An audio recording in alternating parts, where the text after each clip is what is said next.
मेरा नाम डॉक्टर मोहम्मद अफसर जकी एडवोकेट है। मैं महकमा से 39 ईयर काम किया है। All health employ association district Gujarat मैं फाउंडर चेयरमैन हाँ और 2022 मेरी रिटायरमेंट हुई है। मेरी रिटायरमेंट तो बाद मेरी एग्जैक्टिव कमेटी ने मुतफिका तौर पर करारदाद पेश की अपने उस डॉक्टर जकी साहब साढ़े तायाद चेयरमैन ने। लिहाजा being a chairman all health association district Gujarat मैं इस अज के प्रोटेस्ट में हाज़र होया शामिल होया और साढ़े नाल YDA PMA नर्सिज पैरामैडिक्स के जिन्हें कैडर के सारे सदूर जनरल सैकटरी पूरिया बाड़ियां मौजूद ने।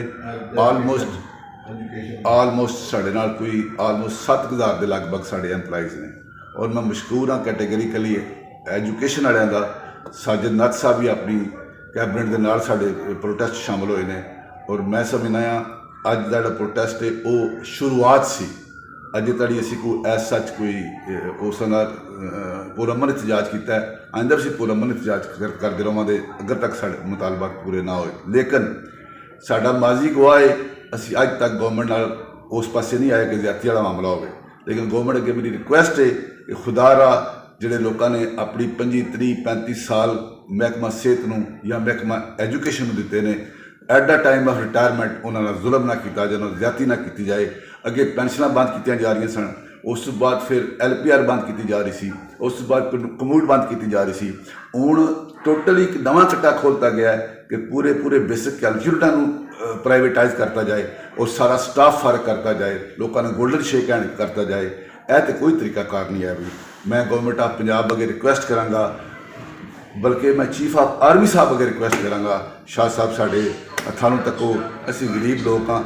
मेरे जिन्ने बच्चे काम करने वाले इस महकमा सेहत उन्होंने मुस्तबिल ना खेड़ा जाए, उन्होंने प्राइवेटाइज ना किया जाए।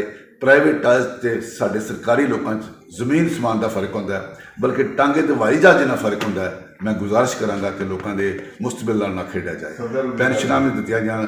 बल्कि जोड़े जोड़े लोग भी अज के प्रोटेस्ट में हाज़र मैं डॉक्टर ज़ैद मकसूद नूं, सऊद साहब नूं, उस्मान नूं और अली वकास साहब नूं, सारे मैं दिल दियां गहराइयों मैं वेलकम करना है और जी आमदे नूं कहना उन्होंने मेहरबानी की साढ़े। और मैं बिलखसूस पंजाब गवर्नमेंट को रिक्वेस्ट कराँगा क्योंकि पंजाब गवर्नमेंट का मामला है। सदर साहब मैं तुहानूं कैटेगरीकल रिक्वेस्ट करना, तुहाडे दौर में जदों भी पीपल्स पार्टी की गवर्नमेंट आई है तो उन्होंने मुलाजमीन का ख्याल रखा है। लेकिन वज़ीर आज़म साहब मेहरबानी करो तुसीं भी साढ़े प्रोविंशियल गवर्नमेंट नूं डायरेक्शन दिओ कि मेहरबानी करते हैं साढ़े प्राइवेटाइजेशन खत्म कर दें। सर मैं एक सवाल पूछूंगा आपसे कि आज बहुत ज़्यादा तादाद में हेल्थ वर्कर्स निकले हुए थे आपके साथ, बहुत बड़ा एहतजाज था। उसके साथ ही महकमा तलीम के चौधरी साजिद नदीम नाथ साहब अपनी टीम लेकर आए हुए थे और उन्होंने भी कहा कि हम अपने पूरे मेल और फीमेल असाजा बाहर निकल आएंगे आपके लिए। तो सर जो वर्कर आपसे आस उम्मीद लगाए बैठे हैं, अगर ये आपके मुतालबात नहीं माने जाते या गवर्नमेंट आपसे रब्ता नहीं करती तो आपका नेक्स्ट लाहेमन क्या होगा? सर मैं आपको इस मीडिया के वसात से ये मैं यकीन दिलाता हूँ कि मैं बड़ा कॉन्फिडेंट हूँ कि डिस्ट्रिक्ट गुजरात ने पूरे पंजाब को हमेशा लीड किया। एक सिर्फ क्लिक करूँ ना तो पूरे गुजरात के सारे हॉस्पिटल बंद हो जाते हैं। इसलिए मैं नहीं चाहता कि गरीब आवाम डिस्टर्ब हो। हम गरीब आवाम के लिए कोविड में काम करते रहे हैं। कोविड में पूरे बेसिक यूनिट सारे बंद हो गए थे, लेकिन मैं बैसियत चेयरमैन बात कर रहा हूँ, मैंने अपना हॉस्पिटल खोल के रखा था। 24 घंटे 24/7 मैंने सर्विस दी है। इसलिए हम कोशिश करेंगे कि खुदा ना खास्ता उस लाइन तक ना चले, रेड लाइन को हम क्रॉस ना करें, वहाँ तक हमें ना भेजा जाए। खुदा रहा हमारे साथ रहम किया जाए, हमारे बच्चों के मुस्तबिल के साथ ना खेला जाए। सर नेक्स्ट आपका एहतजाज का कोई डेट दिया आपने? मेरा हाल बुध वाले दिन हम इकट्ठे हो रहे हैं दोबारा, उसके ग्रैंड अलायंस बनने जा रहा है। उसके बाद हम देखेंगे क्या लाए अमल इख्तियार करते हैं। लेकिन हम गवर्नमेंट के साथ, गवर्नमेंट हमारी, हम गवर्नमेंट के हैं, लेकिन गवर्नमेंट को हम बच्चों की तरह हम गवर्नमेंट को चाहिए हम अपने बच्चों का ख्याल रखें।